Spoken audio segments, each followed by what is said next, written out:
Good evening et bonsoir. My name is Catherine Spencer-Ross, and I'm chair of the Heritage Ottawa Lecture Series Committee. I'm very pleased to welcome you to this evening's event. Before we get started, I'd like to acknowledge that Ottawa is at the heart of a vast homeland whose history reaches back long before the establishment of what we now call the National Capital Region. For hundreds of years, Algonquin Anishinaabe peoples have been pressing for their Indigenous rights to be respected and their history understood. Heritage Ottawa makes efforts through our programs to bring awareness to Algonquin history and heritage with events and programming such as tonight's lecture. I'd also like to express some thanks. Our lecture series is made possible by the generosity of our sponsor, Andrix Holdings Inc. and Sandy Smallwood. Sandy is a longtime supporter of Heritage Ottawa. We're also grateful for an operations grant from the City of Ottawa and a heritage grant from the province of Ontario. For those of you who are new to Heritage Ottawa's lectures, I'd like to say a word about membership.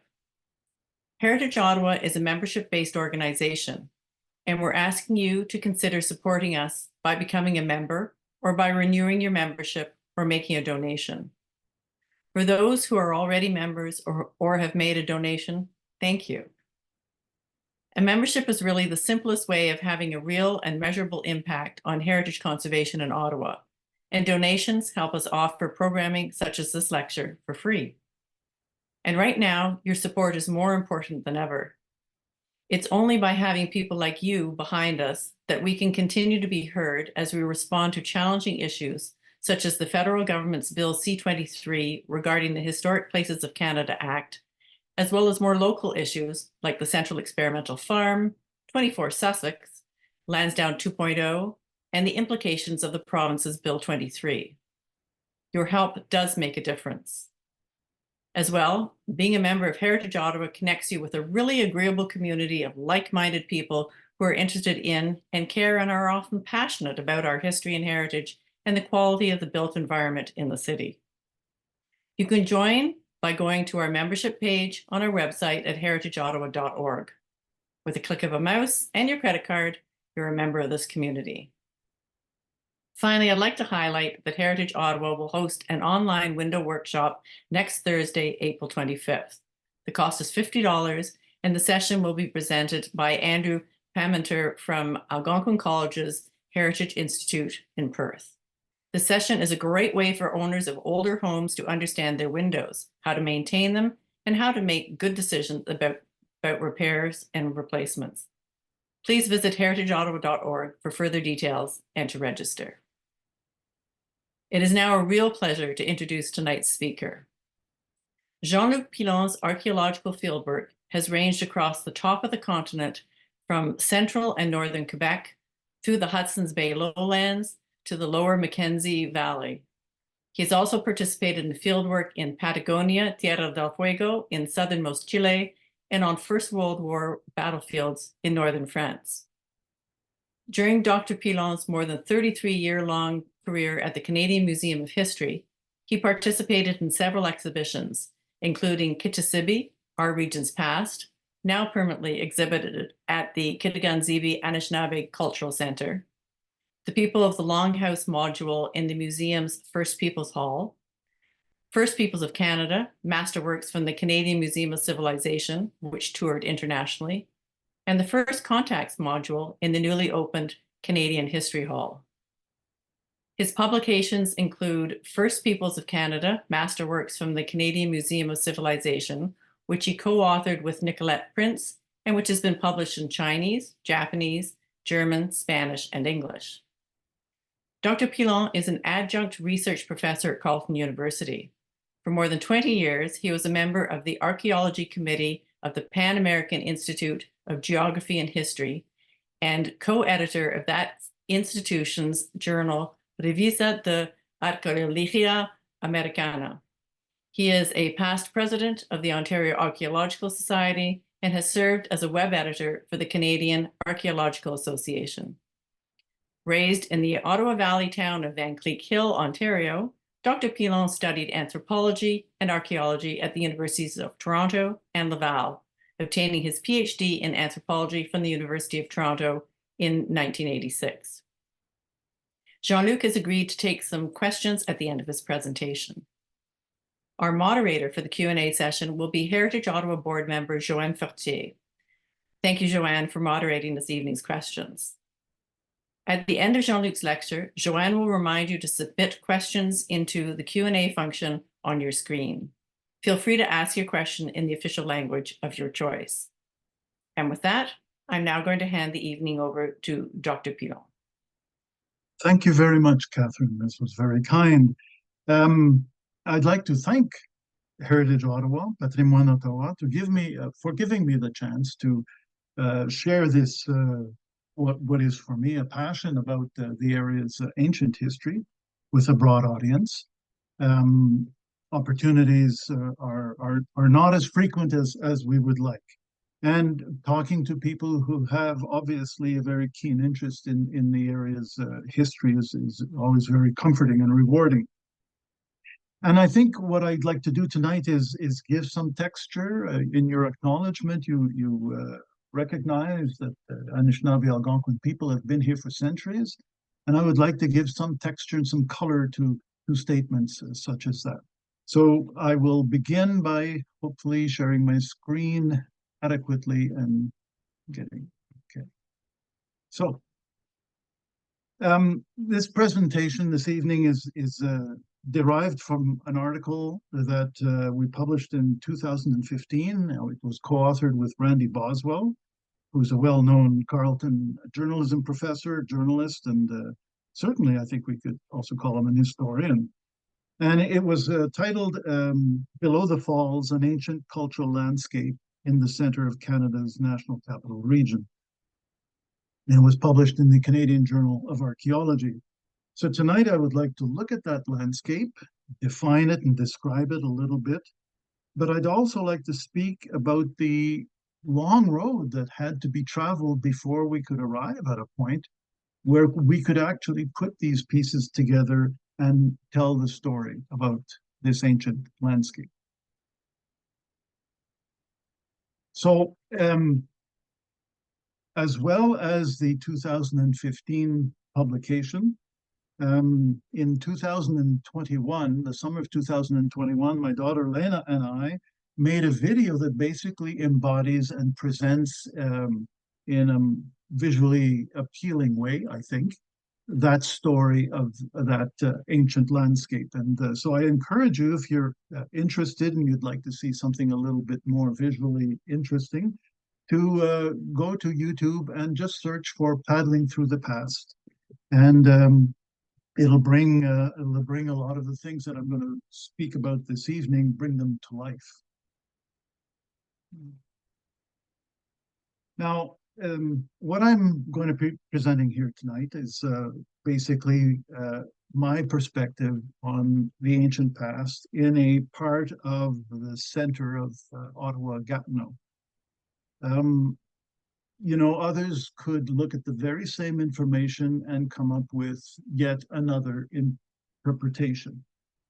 I certainly took some sites and I left other information aside. So it's important to realize that it is a collection of facts that are interpreted by a person who come up with a truth. And the distinction between the facts and the truths is a really important one. It just takes one new fact to upset the cart and result in a new interpretation or a new truth.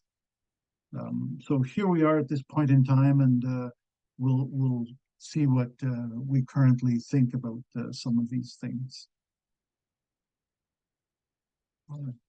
So when we look at early finds that took place in the Ottawa Gatineau area and how people might have begun to think about the ancient past, well, you know, some of the first peoples who found these objects or found objects that were clearly made by people who had previously lived in the area were probably farmers. You know, farmers in the old days were either walking behind or constantly looking at the ground, and they surely would have found a lot of things. And these objects probably, some of them may have elicited all sorts of interesting stories, if you wish. You know, when people find arrowheads, they too often jump to the conclusion that it means that there was warfare. So there may have been stories, fanciful stories of great battles or bloodthirsty human sacrifices. We can only imagine what people would have thought of these objects that they were finding.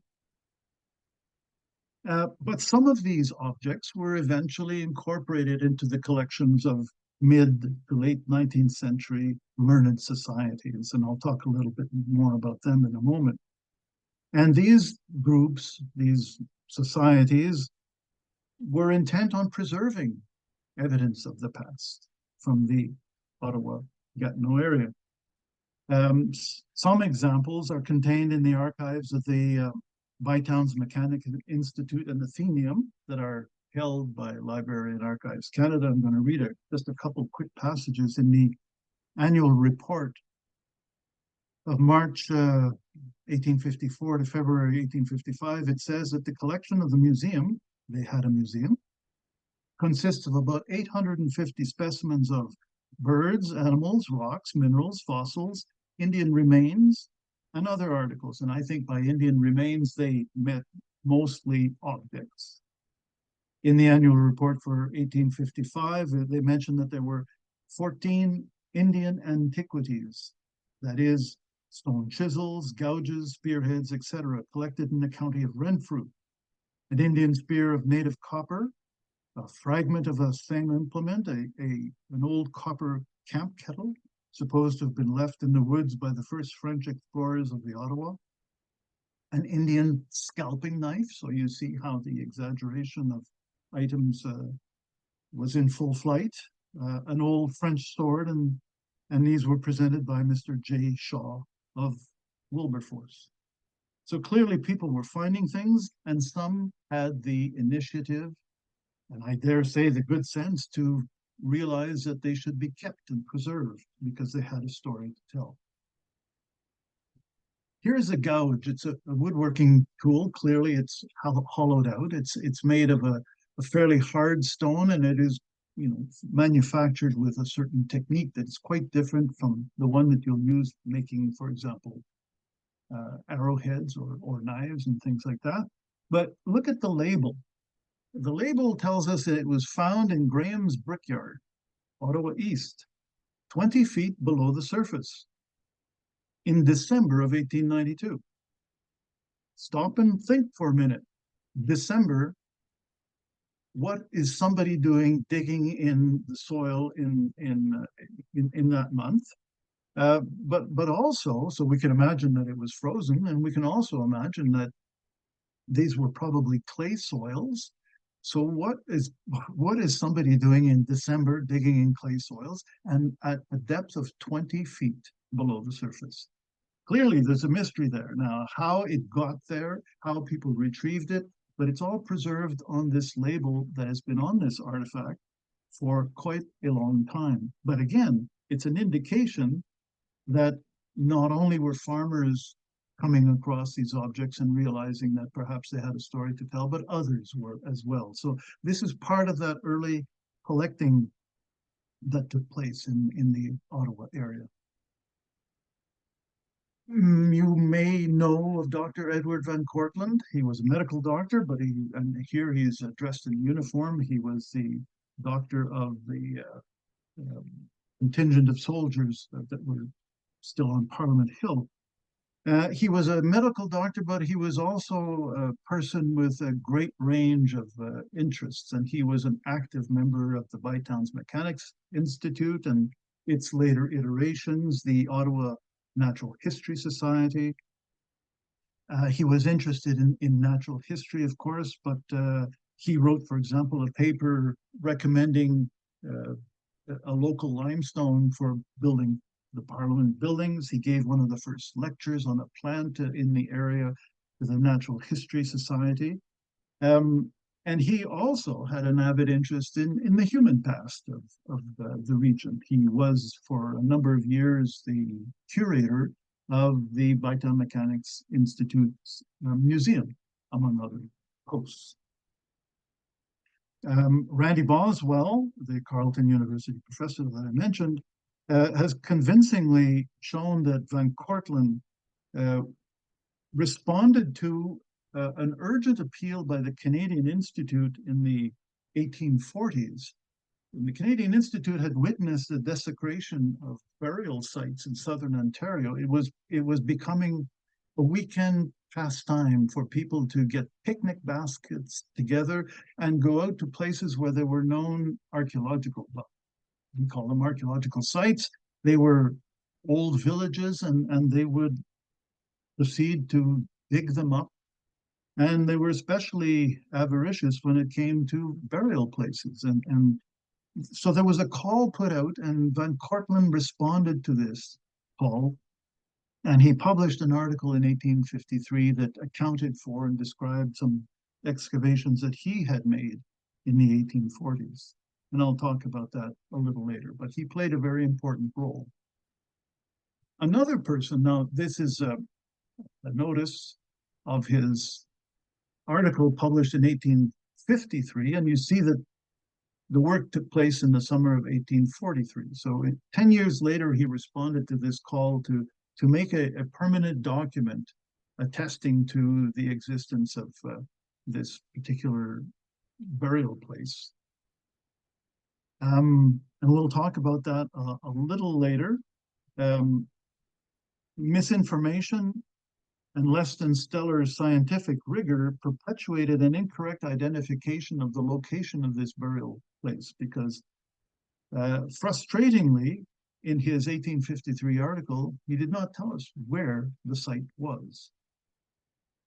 Another person who played a very important role in the 19th century, late 19th century and into the early 20th century, an important role in terms of us understanding the lifestyles or the lives of people who had lived here before European settlers arrived, was Thomas Walter Edwin Souter. Edwin Souter was from the town of Aylmer.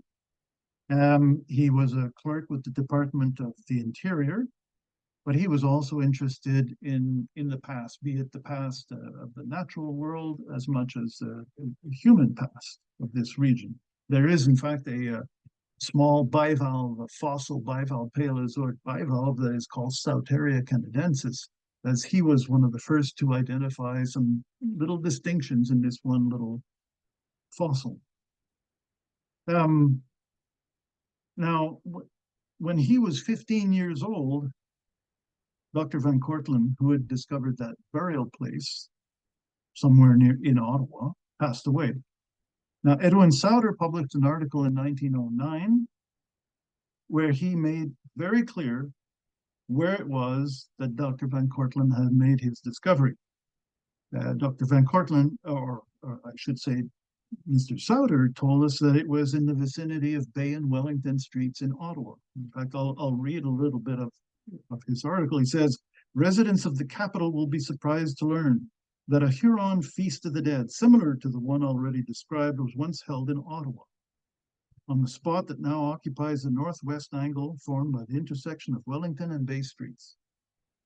This is no fiction, but a fact, supported by the most trustworthy evidence. The proof is contained in an article in the Canadian Journal by the late Edward Van Cortlandt, which described an Indian burying ground and its contents discovered at Bytown in 1843. Well, read the article. It doesn't tell us where. It tells us that it's below the Chaudière Falls, about a half a mile, but he doesn't tell us which side of the river it is. However, Souter was making a very clear and strong affirmation. Everyone since, including myself, took that for cash. Unfortunately, we learned later that it wasn't quite correct. Now, Souter was quite the individual. These are the titles of his publications. You see, they span the 19th and 20th century. He also published a series of excerpts from some of these articles in the, I believe it was the Ottawa Citizen in 1926, over several months, published excerpts. He gave lectures to the, at that, then it was a number of these societies that amalgamated, and it was the Ottawa Field Naturalist Club. He was the leader of certain expeditions or trips or outings that they had. So he was a very active member. In fact, Souter, this is this is the manuscript of his, I believe, his 1909 publication, Algonquin and Huron Occupations of the Ottawa Valley. So on the left, you can see the handwritten manuscript, and I'll tell you, there was no whiteout to be used or to be seen. It's a remarkable, you can take the printed copy and read the two in parallel. So he wrote extremely well and very correctly. Now, this was shown to me by a granddaughter of his about 25 years ago or so, perhaps a little more. And when I was reading this, I noticed that there were several pages that were essentially a rant against people who went out and destroyed sites for the sake of acquiring objects. We call them pot hunters or looters. And these several pages had not been published as part of the article. So in 2004, I was editing a volume of papers in honor of James Pendergast, who had been at the museum, and he was an amateur archaeologist. He didn't have professional training, and so I thought it would be fitting that Thomas Walter Edwin Souter's rant against looters be published in that same volume. So it's thoughts on relic hunters. And so the descendants of Mr. Souter can claim that their ancestor published original material in 3 separate centuries, which is a nice feat to be able to talk about. So he's another very important person in the story. Let's just change gears here for a minute. The Geological Survey of Canada, founded in 1842, their headquarters were in Montreal. And they were created so that they could begin to assess and study the economic potential of the future Dominion of Canada. They had quite a number of people who basically crisscrossed the country, looking at mineral potential and such like. And in 1880, James Alexander Grant, some of you probably know him. He was a surgeon, he was a politician. He was addressing the Ottawa Literary and Scientific Society, and he related that, again, as I've mentioned a few days ago, that we were to have a national museum, something after the style of the British Museum or the Smithsonian Institution in Washington. He's talking about the city of Ottawa. Concerning this, I don't know, but I am aware of the fact that the government contemplates making a collection of the curiosities, if we might so term them, peculiar to the Indian tribes of North America. I think it is the intention of the present Premier to have these articles brought here to form a nucleus for such a collection. And the day is not far distant when the government of Canada may undertake the construction and formation of an institution such as the United States has in the Smithsonian Institution and Great Britain in the British Institution. So obviously he had the inside track on some information, because the next year in 1881, the Geological Survey of Canada moved to Ottawa. And this was the building that they came to occupy at the corner of Sussex and George Streets. You may recognize it. You can see a picture on the right of some of the displays. They look very much like the old style museums, cabinets of curiosities. There's very little in terms of labeling that is obvious here. So the geologists, in addition to looking at the economic wealth and potential of the country, they were encountering Indigenous people who were living in their own homelands. And so they were photographing people, they were taking notes on their language, on their habits, on their culture. They were obtaining objects, hopefully purchasing objects from them, and bringing all of this information back to Ottawa. And this became part of the museum that the Geological Survey had in this building.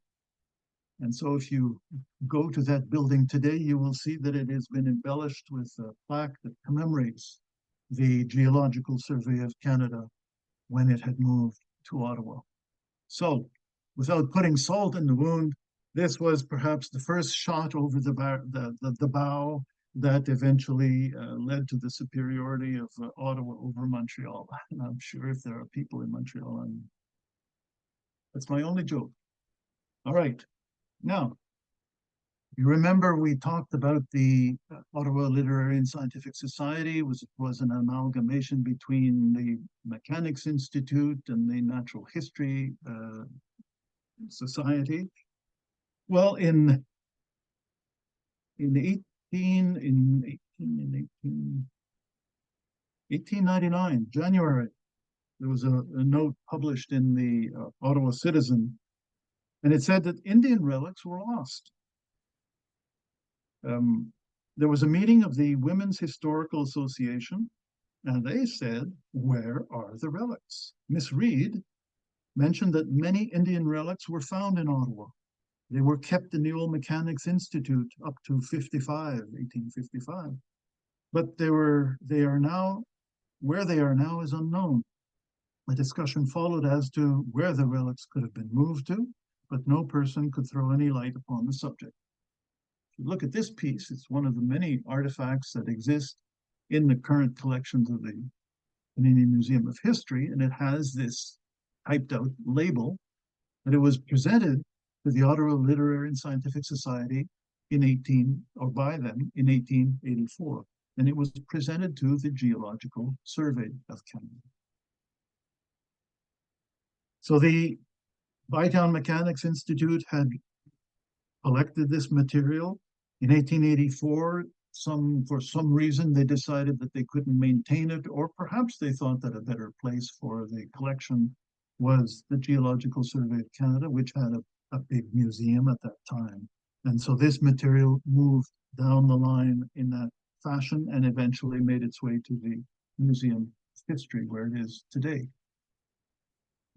Of course, in between the Museum of History and the Geological Surveys Museum, there is the Victoria Memorial Museum, which was built in 1910. So in 1910, there was the decision that they needed to expand and get a proper site, sort of embodying what Sir Grant had envisioned or spoken about 30 years earlier. So this was the first national museum. Half of it was dedicated to natural history, half to human history. And they eventually incorporated, of course, those artifacts donated by the Ottawa Literary and Scientific Society. So there were many. There was a handful of scholars at the Victoria Memorial Museum in the very early years of its existence. Now, these four gentlemen in this case, they had the mandate to study and collect from the whole country. Now, Harlan Smith is a specialist who worked mostly in British Columbia. William Wintenberg, you worked mostly in Southern Ontario. Diamond Jeunesse worked in the Arctic. Doug Leachman out west as well. And so, oddly enough, we have a national institution with a national mandate, and nobody really works in the area. So that becomes a source of frustration. However, William Wintenberg did receive a lot of information. He may have also sought out a number of locations in the immediate Ottawa area, and he compiled all of these site leads or artifacts that were brought to him into a series of county, mostly he organized things by county files that presented and preserved that information. The Wintenberg font is many boxes full. It covers this area, but it also covers mostly Southern Ontario. And while the information that it contains can be at times frustrating, it is at times a source of the only information that we have on the existence of objects in certain areas and at certain time periods. So it's a rich source of information, even if it is incomplete. And anyone who wants to study the ancient history of this area has to begin, or should begin, with the Winterberg phone. So if you have good eyes, I don't know how you can easily see this, but you can see here's an object from Carleton County. It's a gouge. There's a lot of information about how it was made and what it compares to. He links it to other artifacts in the collection. And here you can see a listing of various objects, some pottery pipes. And where was it found? Near Ottawa. And you know, as such, that kind of an entry can be pretty useless. However, if you do, and there are some objects in the collection which are very unique, and can easily allow us to build links with distant regions, the fact that it's near Ottawa gives us, I think, a very important anchor to begin to at least realize connections with different parts of the continent. And so even these kinds of entries do have their value and their worth. Other, just like that gouge that I showed earlier, people kept bringing pieces and artifacts that they would find to the museum and making donations. This is a pipe that was found, I think it's described as being 75 feet north of Wellington and 250 feet west of Bank Street in Ottawa. And that would put us somewhere in the front yard of the Supreme Court of Canada. And while we can't say very much about the style looks and the method of manufacture looks a little more recent, i.e. it's perhaps just a few centuries rather than older than that. It does give us a dot on the map and gives us an activity, and it allows us to start to relate this with information from other areas in the National Capital Region. Now, finally, at a certain point, things start to change. There are a number of individuals, like Kennedy Dave Croft, Gord Watson, there's Barry Mitchell, and there may be others who were not professional archaeologists, but they were dedicating a lot of time and personal resources to study the past. And they were doing it in a way that was as respectful of archaeological standards as they could do. David Keenlyside, who was the curator of Maritimes archaeology at the museum in the 60s, 70s, 80s, into the 90s, and Jim Wright, who was there from the 60s until the 90s, they helped these individuals maintain standards and carry out work at levels that were very positive. And they also eventually encouraged these individuals to bring their collections to the museum. So we have fantastic collections from the Ottawa Valley that are well documented, well excavated, and it is thanks to the collaboration between the museum professionals and these amateur archaeologists who were active in the area. So this was a very important turning point, I think, for the museum, because we began to acquire not just objects randomly found and located, but we started to acquire collections that were properly excavated and documented from the region. But still, their work took place along the Rideau River or in the upper Ottawa Valley. There was nothing in the Ottawa area per se. And now we're up until 1980s and 90s. However, something happened in 1992. 1992, Marcel Laliberté, who was a consulting archaeologist, was in the area on holidays, and he happened to rent a bicycle and go for a ride in Limy Lake Park at the mouth of the Gatineau River. Stopping, he, as archaeologists are wont to do, looked down on the ground and started to notice at the water's edge pieces of broken stone tools, pottery.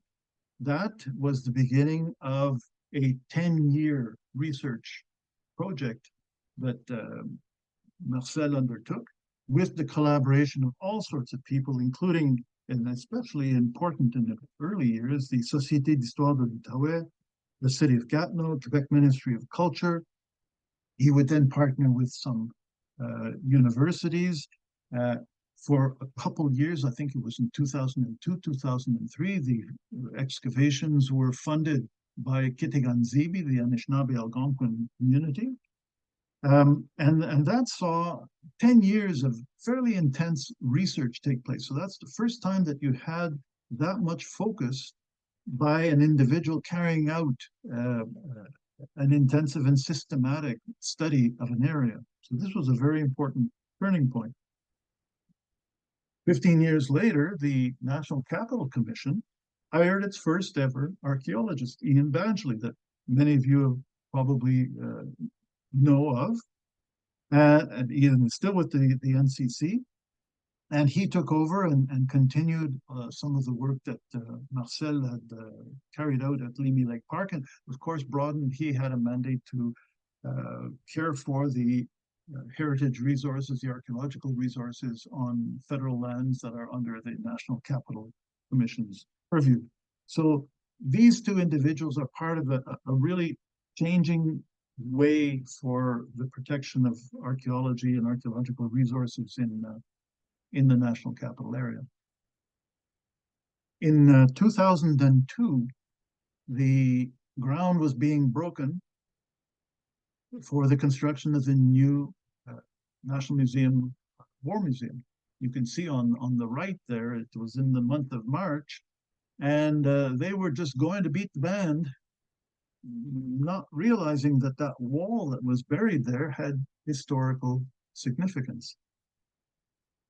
One thing led to another. The media got a hold of the story, and the NCC at that time, they did not have an archaeologist, a staff archaeologist, but they became aware that the Le Breton Flats was an area that did have archaeological potential, that did have archaeological resources, and these needed to be cared for. So that began in Le Breton Flats, a program, a long-term program that is still ongoing, of undertaking archaeological excavations before construction, of monitoring archaeological or monitoring construction sites for their archaeological value and potential as the work is taking place.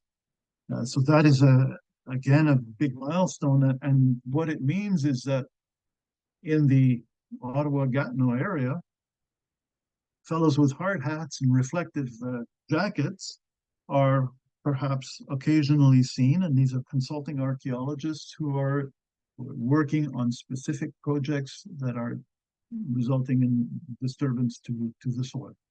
And so consulting archaeologists and consulting archaeology has become the main archaeological enterprise or undertaking in this region for a great many years now.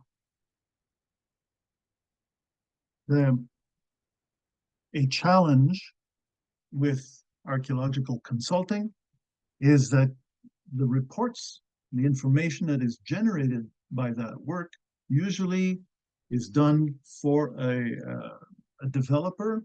Reports might be submitted to the licensing authorities, certainly to the developer. Once the ministries who are concerned have viewed and approved the reports, then development goes on, and the reports basically are filed. And so it becomes a challenge sometimes to get the information out, because the consultants have to go on to their next projects. Publishing is not necessarily part and parcel of the contracts they receive.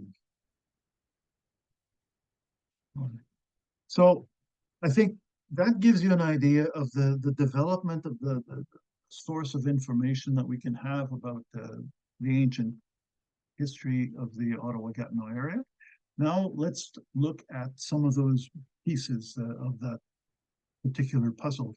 Now you can see on this photograph, you've got more or less in the middle of the Museum of History, And then upstream to the left, you've got the Chaudière Falls. And then downstream to the right, eventually you have the mouth of the Gatineau River. So this is the corridor that I want to look at. This is the corridor that I think is significant in terms of defining a cultural landscape. Now in the area, so once again, there's the mouth of the Gatineau, the Vimy Lake Park, and the falls over here. In the Ottawa area, the oldest artifact that has been identified today dates to about 9,000, 9,500 years ago. It was found in South Ottawa by a farmer, Charles Cutts, in 1917.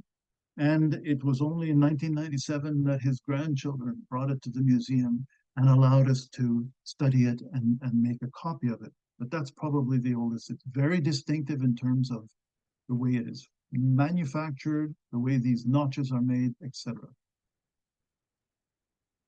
So that means that there were people in the area at least 9,500 years ago. At the mouth of the Gatineau River, at a place called Place Abinan, in 2014, there were some work was taking place by Hydro-Quebec, and they located an archaeological site that had to be studied. And it was found that the place had been used repeatedly over centuries, if not thousands of years, and the oldest occupation was at least 7,000 years ago. So that's the first anchor in terms of chronology for this region. I put a big dot here over Vimy Lake Park. This is where Marcel had found and identified at least 16 different archaeological sites. They all seem to relate to summer or warm period occupations. And the chronology seems to extend up to 5,000 or 6,000 years. Today, it's an area that's undergoing a lot of erosion for a number of factors, but there's site attrition here is very serious. In 1899, Gertrude Kenny, she wrote in the Transactions of the Women's Canadian Historical Society of Ottawa, and this is the second time you've heard that mentioned, this group. She said, long ere a white man dreamed that there were such rushing waters and vast stretches of hill and valley waiting to be preyed upon. These very places, we are told, were the goal of yearly trading expeditions of Indian tribes who lived thousands of miles apart. All kinds of produce changed owners here. She gives a list here. These annual fairs continued for many years after the French had established a trading post on the St. Lawrence. Now that's really interesting, especially when we look at the archaeology that was done by Marcel Laliberté. The thing that's frustrating about Gertrude Kenny is that she does not give references for how she arrived at that description of the richness of the area and how the area was used as a trade fair. I already mentioned how Marcel Laliberté was bicycling and found the site. This is just to show some of the activities that took place while he was in his decade of research there. And one of the things that he found was that these sites, so if there's 16 sites, they have many layers and moments of occupation that kept getting buried by spring flooding and such like. And this goes back thousands of years. So instead of 16 sites, you really have to look at it as 16 by an unknown factor. That's how many times people used to come back here year after year after year. And these are the kinds of objects that had been found in those sites. A lot of them contain pottery dating back to anywhere as old as perhaps 2,500 years ago to several centuries ago. And of course, stone tools. There was a local stone that was available and that was used extensively. And he finds these in all of these different layers and occupations. The materials that are found in the sites suggest trade networks that extend all over Eastern North America. We can also add copper coming from the western end of Lake Superior, and other materials that are very distinctive, and they speak eloquently and echo what Gertrude Kennedy had talked about in terms of people gathering here to trade and exchange. And across the river from Limy Lake Park, when you look at the south side of the river, it's all steep cliffs. However, there are probably a couple places where portages took place. Of course, the Rideau River, the Rideau Falls, in June of 1613, Samuel de Champlain noted in his journal that there's an island in the middle of the river. It's this little one right here, which, like all the land around, is covered with pines and white cedars. When the people wish to enter the river, so if you're going between the Ottawa and the Rideau, they go up the mountain, bearing their canoes about a half a league. And the area is filled with all sorts of game, so that people like to make a halt here. There's a lot in this statement, but it tells us about the richness of the place, but it also tells us about connections between different regions. And here is the obvious place where you don't haul your canoe up. However, there are a couple places in Rockcliffe Park where there is the possibility of, or the availability of terrain to allow you to go up on top of the plateau with a birch bark canoe and do it safely. And I doubt that this is the ancient trail, but it might have been one that was used forevermore. And there are, in fact, a couple archaeological sites within these locations where portaging is possible. And a site on the side of the river does not equal a portage. The likelihood, though, is fairly good. There's even a map from the 1820s. This is the Ottawa River, and the Rideau sort of was sliced out, but you can see that there's a carrying place here. So, of course, there had to be a carrying place between these two rivers. Continuing upstream, where the Haycock House is in the 1860s, when they're building Parliament, gentleman is living here, Mr. Haycock, and he's putting an addition onto his house, which is still standing, a summer kitchen. And in digging the foundations, he turns up an ash pit, an old fireplace with pottery, and clear indications that people had been at that end of the Jacques-Cartier Park. Continuing to near where the marina is, a few years ago, I was there with some cadets. We were doing some shoreline cleanup, beautiful terraces there. They were picking up the residues of modern society, and I noted things that had been left behind in ancient times. So there's like a continuous site all along Jacques-Cartier Park. And finally, when we arrive at where the Museum of History is, there was the burial place. There was a place called Bedard's Hotel. And this was the location that Van Cortlandt had identified. Now, Van Cortlandt, in his 1853 article I told you, didn't tell us where the burial place was. But Randy Boswell kept digging, and he found an 1843 newspaper note that told us exactly where the site was. It was unsigned, and that to me was a reason to be very cautious. But it said basically that it was discovered at Hull's Landing. There's several names for the place. Bedard's Landing was another one. So he found that site, or at least it was identified to him, when they were building one of the arches over the Ottawa River in the 1840s. They needed sand, so it's a place that had good sand deposits.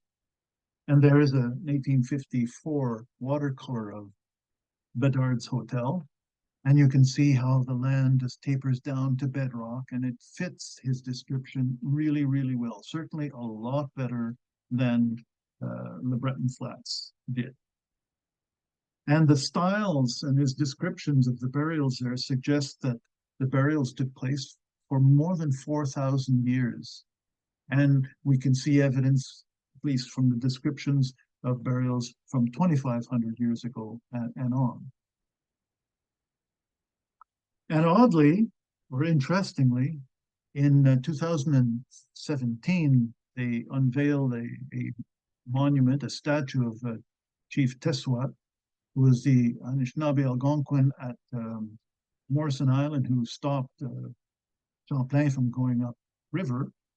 And as part of the ceremonies, there were some dancers here, but you see the tugboat in the back. It's the Anishinaabe, and that is basically at the location where Bedard's Hotel used to be. So this event was taking place nearly at the burial place that had been described. And that's the monument to Teswat in front of the Museum of History. And finally, I'll show you this 1833 watercolor by Lieutenant Henry Pooley, British engineer. You can see across there, this is Major Hills Park, and this is Parliament Hill. And he put an Indigenous family here, probably because they knew that there were artifacts that were being found there with some regularity. And people may say, well, where are those objects? Well, if you go to the McCord Museum, there is this collection of 7 bone tools that are attributed to Van Cortlandt, and they say Redards. It's because they couldn't read that this was a B. This is found at Bedard's Landing, Hull, 1866. I see that I'm running out of time. I'll just mention that this is the embayment where the museum was, Bedard's Hotel, and of course, there had to be a portage around the Chaudière Falls. So this is also an important element of the cultural landscape. And why would there be such an emphasis on this place where the museum is? Because get in a canoe and go up the river, you are going to naturally want to follow the north shore. Currents coming off of Chaudière Falls are so strong. So it's a natural place to get out of your canoe, camp for a while, and do a portage. I'm just going to, the Chaudière Falls, of course, everyone knows how the Chaudière Falls is a very important piece of the cultural landscape today as it was in ancient times. It's a spiritual place, and Champlain described the tobacco ceremony that was there to appease and satisfy the entities that were believed to live and occupy that place. And I think there is a correlation to be made between the location of burials and the proximity to the Chaudière Falls. Okay.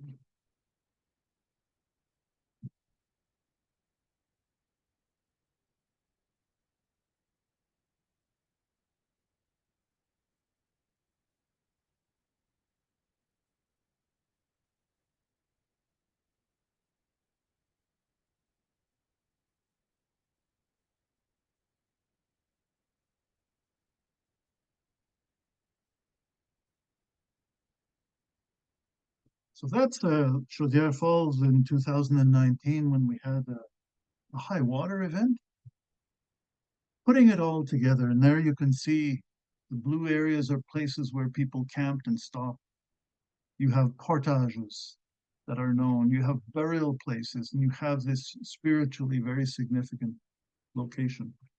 And what we believe that this is what the geographers call an associative cultural landscape, where it's not a place that was necessarily modified, but it was imbued with a lot of significance and meaning.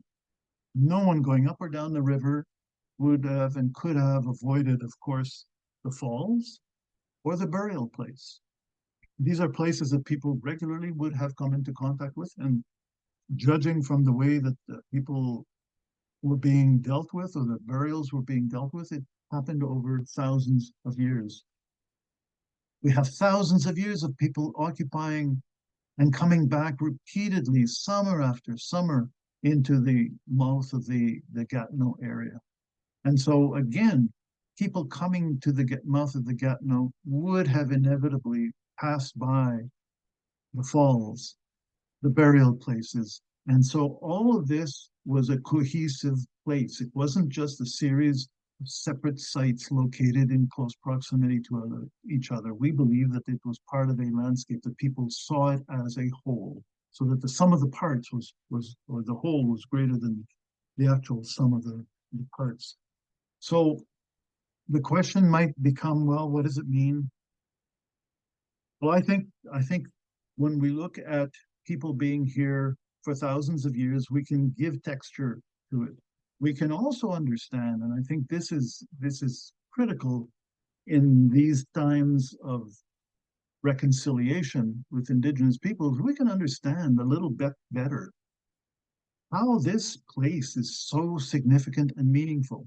And so when we say that we're on unceded lands, look at downtown Ottawa and what it has done to that ancient heritage that was probably all over this landscape.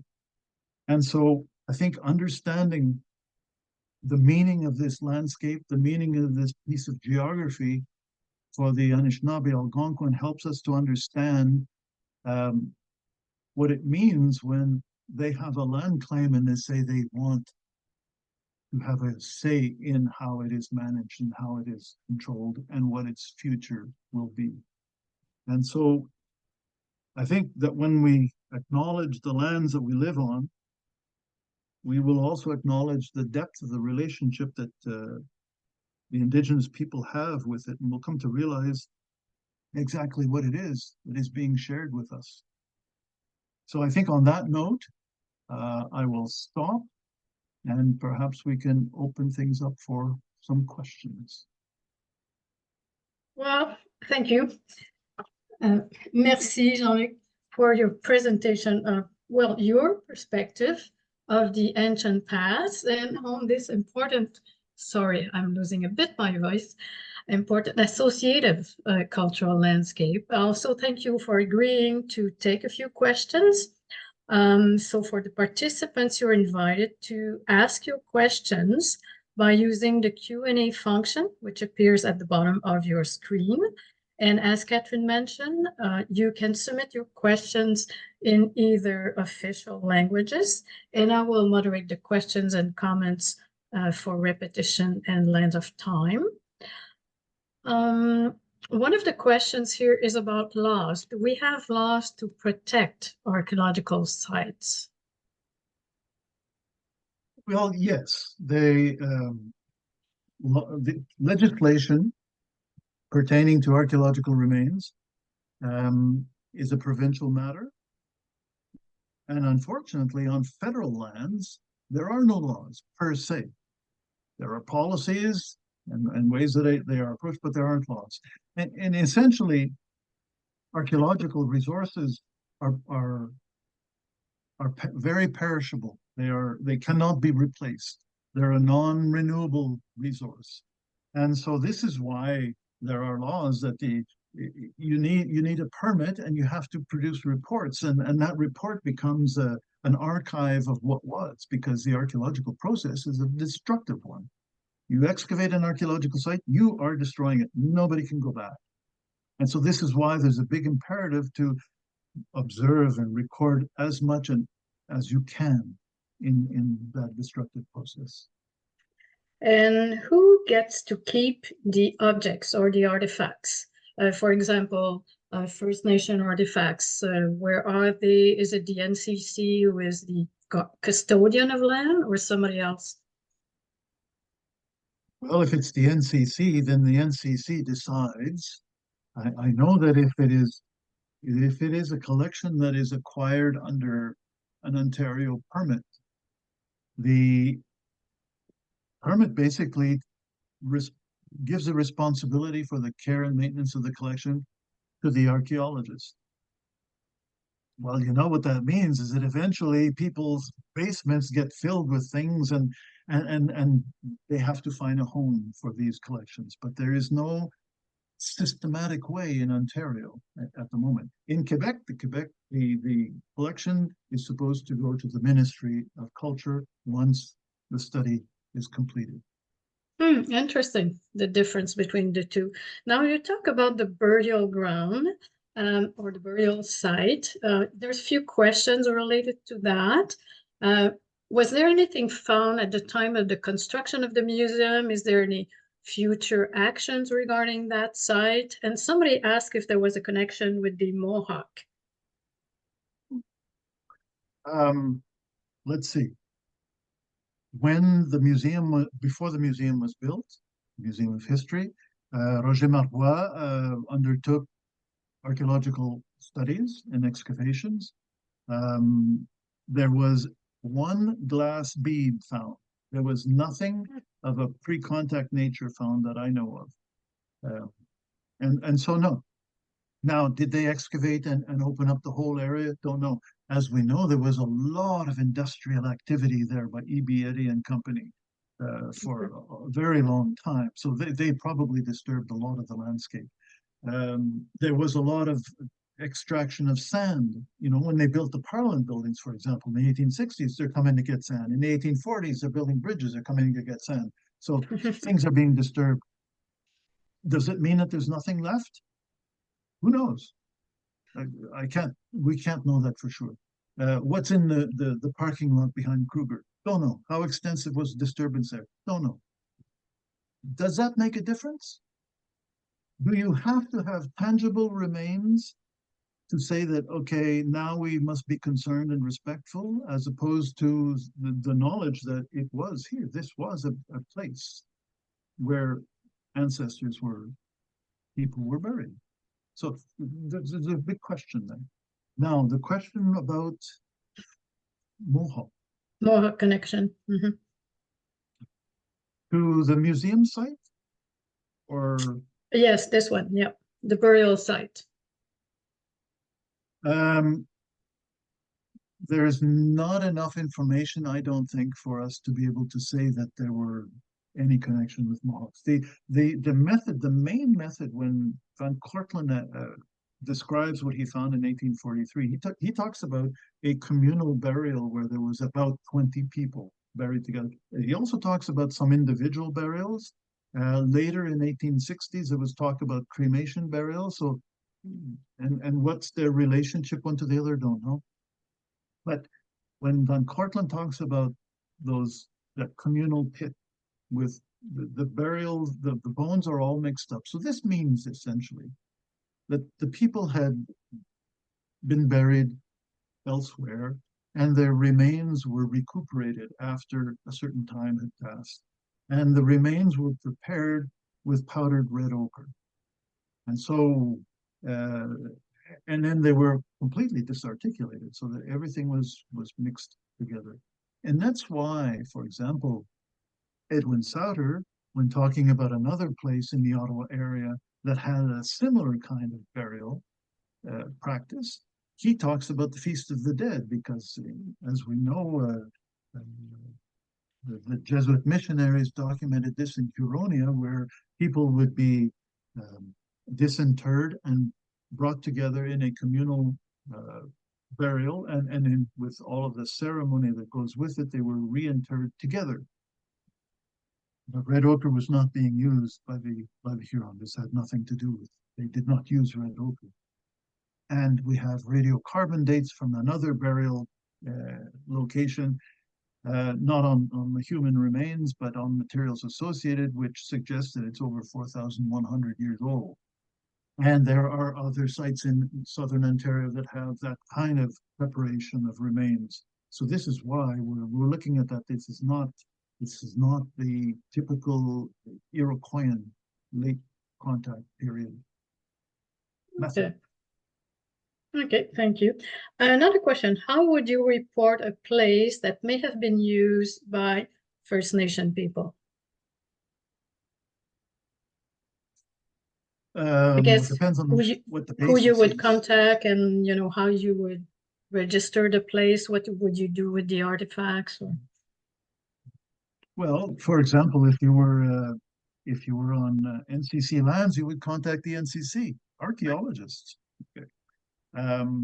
In the rest of Ontario, again, I think it's always good to bring it to the attention of an archaeologist. It can be an archaeologist at the NCC. It can be a consulting archaeologist. It can be somebody at the museum, of course. There are several archaeologists at the museum. And they can, one, perhaps assess what it is that was found.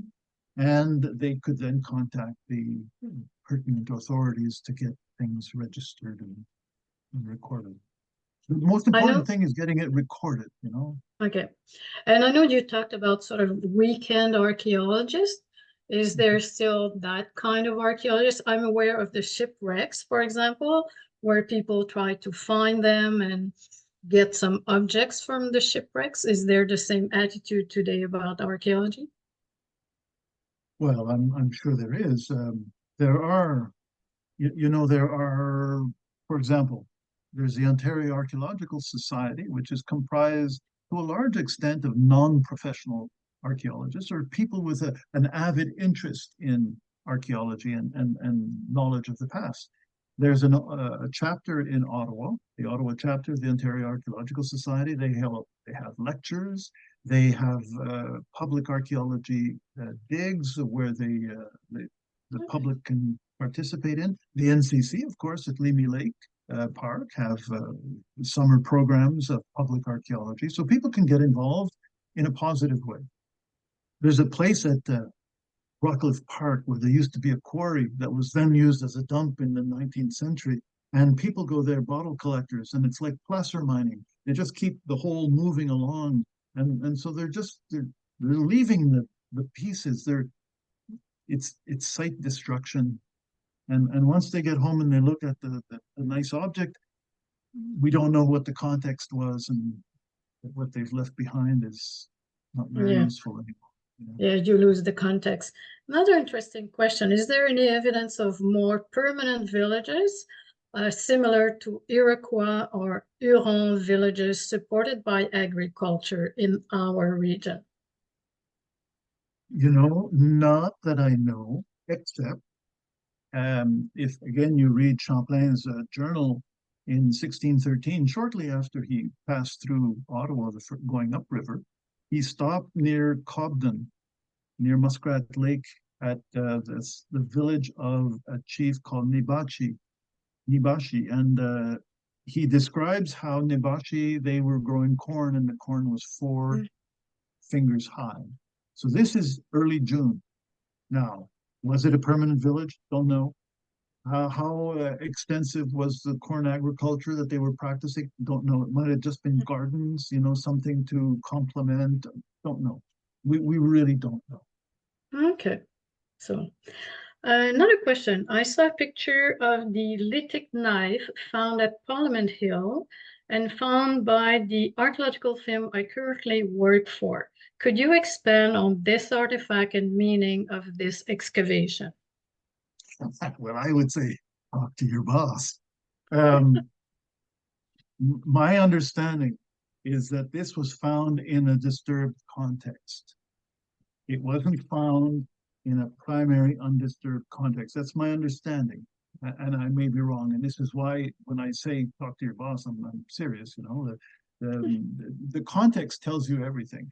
The fact that it was found on Parliament Hill, I think, is very important. It's not the only time that pre-contact ancient materials have been found on Parliament Hill. I know there's been some pottery found. I know there was a shell bead found at one point. And context is everything. When the British are building that post or that garrison on top of Parliament Hill, they might be bringing in soil, or they might be moving soil in order to, I don't know, flatten areas or build up areas. And if they're picking up objects from other places, then we don't know what it was part of. The fact that it's there is enough to tell us something important in terms of past use. It's like that pipe bowl that I showed. It has nothing to do with the Supreme Court of Canada, but it has to do with the presence of people who are practicing certain activities. And so I think that the knife is the same thing. We can't be sure of its context, but it's there, and that's the point. Okay. Okay. I was not aware of the fact that it was out of context and maybe came from another site. That's interesting. Somebody asked a question about marine archaeology to find belonging in the river. Is there any in the region or? Well, I think as long as people have been traveling on top of the water, some of them eventually found their way under the water. Mhm. So I'm sure there are shipwrecks. I know that there are shipwrecks, for example, one of the embayments in Limy Lake Park. There's a half sunk vestige of a ship from the early 20th century, I believe. I'm Okay. sure that there are others in here. There's a long question here. I'm not sure I understand it everything, but maybe you will. I think remember hearing the research of the burial sites, found some burial sites that indicated a higher status, and one single that had a much higher status than all the other ones. That might not be the exact finding, but it would be good to hear a summary or comment about that. So I don't know if you have an idea if it's related to the burial sites would you talk about, or some other ones, or a collection of burial sites? I don't know. Glenn Cortland does talk about, as I said, a communal place where at least 20 people were interred together, all of their bones mixed. It was secondary burial. So they had been buried, they were disinterred, and they were reburied together. He does mention that there was a single burial. What was it on top of, beside, nearby? Don't know. That the individual was buried. It was a primary burial, so that was the original burial place. There were stone slabs on either side, perhaps one on the chest. One object, a large stone club, he calls it. Is that what this person is thinking? Does that constitute, it may be a very later burial, so how it relates to the earlier or the communal one, I don't know. It's sort of hard to tell from what we have. Yeah, and okay. You also talk about the Ottawa River sort of as a super highway, and you talk about objects that came from, or you can identify that they were coming from other regions. So how can you tell they come from another region? Well, I mean, just think of the things that survive in archaeological sites. You know, of all the things that we have, it's the durable materials. So bark, skin, wood, all of that is gone. The things that survive will be stone, metals, you know, made of copper in very small quantities, ceramics. But it's stone. So stone and certain types of stone are very distinctive. For example, there's a quarry at the very tip of Labrador, and the material is called Rama Chert or Rama quartzite. And it's very distinctive. Once you've seen one piece of it, you can identify it fairly readily. And that quarry to Ottawa, there's been some found. I don't know if they've found any at Limy Lake Park. There's certainly in the Ottawa Valley it's been found in very small quantities, very small quantities. And that in a direct line is like from here to Winnipeg, Manitoba. But we know that for that stone to make it to the Ottawa area, it has to cross the Corn Gap Mountains. It has to come from an area that's occupied by Inuit people. So you've got a cultural barrier. It has to cross all of the myriad lakes and swamps and streams and rivers that are between there and here. And so it's an incredible journey, and all you need to find is one piece. And immediately you've got this dendritic relationship that has been created.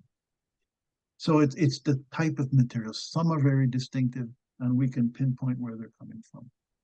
Okay, so stone is an element that you use quite easily because it is protected very easily. Okay. Another question. I'm an Indigenous archaeologist, Anishinaabe, working for the nation in Southwest Ontario. we in Ontario have very strict laws and policy with regards to identifying archaeological potential, site mitigation, and the duty to consult before development in our territories and areas of interest. This does not seem to be the case in Quebec. So can you speak a little bit about the difference and why there's so? Well, I can't easily speak about the differences. I haven't held a license in the province of Quebec for a long time. You know,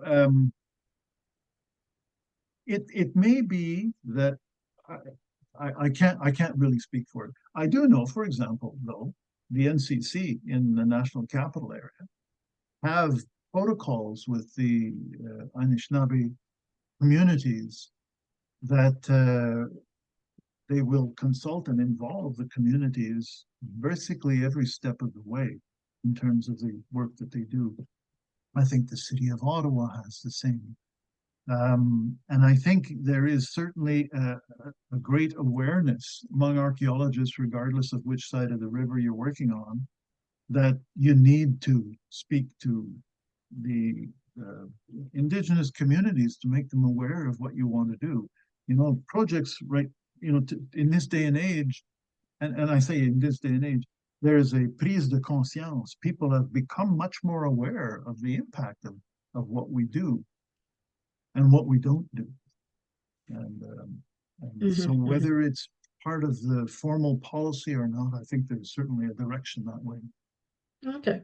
Okay. Maybe one last question, because we're kind of running out of time. What does Indigenous oral history tell us about our area? Well, again, that's an interesting question. That's not easy to answer because Indigenous oral history is not something that I have easy access to. However, I mean, that sounds like I'm washing my hands. Well, you know, a few years ago, Stephen McGregor was the chief at Kitigan-Zibi, and Kirby White Duck was the chief at Pequotnagan. And both of those chiefs published just about the same year works that represented bits and pieces of traditional knowledge or traditional histories of their communities. And so those sources are available, but I'm thinking of William Commanda, and during his lifetime, how he shared with people the significance of places like the Chaudière Falls. Mm. And he talked about how the falls, today, a Western way of looking at the falls is you've got the shores and then you've got the falls in between. And he really brought home the fact that it's not just that physical delimited space, it's the area around it that is imbued with whatever you want to understand that power to be. So those notions, I think, are really important when we look at a place like the Chaudière Falls, and you consider the kinds of developments that have taken place in and around it, and how, again, it will impact people's sensibilities and sensitivities to the area and to what it represents. Okay. Yeah, so there's a bit of that oral history that you're aware of. So again, I think we're going to wrap up things. But if you have additional questions, I suggest that you email them to Heritage Ottawa at info@heritageottawa.org, and we will share them with Dr. Pilon. I would also like to thank you. Merci, Jean-Luc. In the Q&A, I had a lot of thank you notes. So even one from cadets and officer staff from RCACC 2804, sorry. So you may know them. So again, they'd like to thank you for this presentation this evening. So I'd like to remind people that Heritage Ottawa next lecture will take place on Thursday, May 16, and it will be presented as part of our annual general meeting. So you have to be a member to participate in this one. And I encourage you to take this opportunity to join Heritage Ottawa before the meeting, so you can hear Barry Podolsky, Ottawa architect, urbanist, and heritage advocate, to share a glimpse of his personal creative imaginings, architecture, drawings, writing, with his Heritage Ottawa's friend. Also remind you to sign up for the window workshop taking place next week. And with that, I'd like to thank all the participants and Jean-Luc in particular. That was different than what we normally hear on Build Heritage. Thank you. Merci. Un plaisir.